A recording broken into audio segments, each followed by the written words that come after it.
இயேசுவுக்கே புகழ். இயேசுவில் பிரியமானவர்களே, இன்று நம் ஆண்டவர் தானியேல் 6ஆம் அதிகாரம் 16ஆம் வசனத்தினூடாக இவ்வாறு நம்மோடு பேசுகின்றார். நீ இடைவிடாமல் வழிபடும் உன் கடவுள் உன்னை விடுவிப்பாராக. ஆண்டவர் நம்மை பார்த்து சொல்லுகிறார், உன்னுடைய சத்துருவானவன் உன்னை பல வழிகளில் அழிக்க காத்து கொண்டிருக்கின்றான். ஆனால் நான் உன்னை அவனுடைய கண்ணிகளுக்கு நீங்களாக்கி உன்னை தப்புவிப்பேன் என்று. ஆம் பிரியமானவர்களே, அன்று தானியேலை சிங்க குகைக்குள்ளே அடைத்து வைத்தார்கள், அவன் சிங்கங்களுக்கு இரையாக வேண்டுமென்று. ஆனால் தானியேல் விசுவசிக்கிற தேவனிடத்திலிருந்து அவனுக்கு பாதுகாப்பு கிடைத்தது.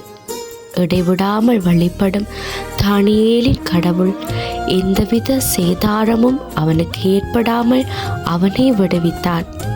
அதே போல தான் பிரியமானவர்களே, எங்களுடைய வாழ்க்கையிலையும் சிங்கம் போல பிரச்சனைகள் வந்து கொண்டே இருக்கலாம். சில நேரம் உங்களுடைய தனிமை உங்களுக்கு கொடூரமாக வாட்டி வதைத்து கொண்டிருக்கலாம்.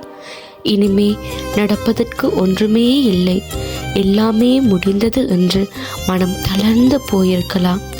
ஆனால் ஆண்டவர் நம்மை பார்த்து கூறுகிறார், சத்துருவானவன் சிங்கம் போல உன்னை சூழ்ந்து நின்றாலும் அவற்றிலிருந்து நான் உன்னை பாதுகாப்பாக மீட்டுக் கொள்வேன் என்று. தானியேலின் விசுவாசம் அவரை ஒரு ஆபத்தும் நெருங்காமல் பாதுகாத்து கொண்டது. அதுபோல நாமும் ஆண்டவர் மேல் கொண்டுள்ள விசுவாசம் உண்மையாக இருந்தால் எதற்கும் அஞ்ச வேண்டிய தேவையில்லை.